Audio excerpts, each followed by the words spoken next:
Series ಅಲ್ಲಿ ಚೆನ್ನಾಗಿ ಆಡಿದವರು Danny watt ಕೂಡ ಅಲ್ಲಿ ಬಲ ತಂದು ಕೊಡ್ತಾರೆ. ಸ್ಕೋರ್ ಮಾತ್ರ ಅಮೋಘವಾಗಿದೆ. ಅದು ಹೇಳಿದ್ರೆ ದೀಪ್ತಿ ಶರ್ಮಾ ರೆಸ್ಟ್ ಕೊಡ್ತೀವಿ, ಅರುಂಧತಿ ರೆಡ್ಡಿಗೆ ರೆಸ್ಟ್ ಕೊಡ್ತೀವಿ, ಅವ್ರು ಚೆನ್ನಾಗಿ ಮಾಡಿದ್ದಾರೆ. ರೇಖಾ ಫಾರ್ಮ್ ಬರೋದು ಅಷ್ಟೇ ಇಂಪಾರ್ಟೆಂಟು. ಕ್ರಾಂತಿ ಗೌಡ್ ಒಂದು ಸ್ವಲ್ಪ ಬಾಕ್ಸ್ ಸ್ಟಿಕ್ ಆಗಬೇಕು.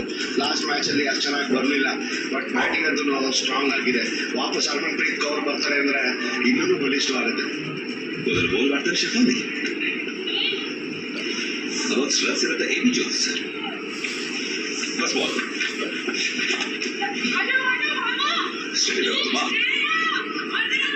ಆಲ್ರೆಡಿ ಸರಣಿ ಆಡಿ ಬಂದಿದ್ದಾರೆ. 3 ಪಂದ್ಯಗಳ ಆಡಿರೋದು ಭಾರತ ಮತ್ತು ಇಂಗ್ಲೆಂಡ್. ಕನ್ಸಿಸ್ಟೆನ್ಸಿ ಬರ್ತಾ ಇದೆ. ಮೊದಲ 4 ಇವತ್ತಿನ ಪಂದ್ಯದಲ್ಲಿ ಎಬಿ ಜೋನ್ಸ್ ಅವರು ಯಾವುದೇ ತೊಂದರೆ ಇರಲಿಲ್ಲ ಹೊಡಿಬೇಕಾದ್ರೆ ಡ್ರೈವರ್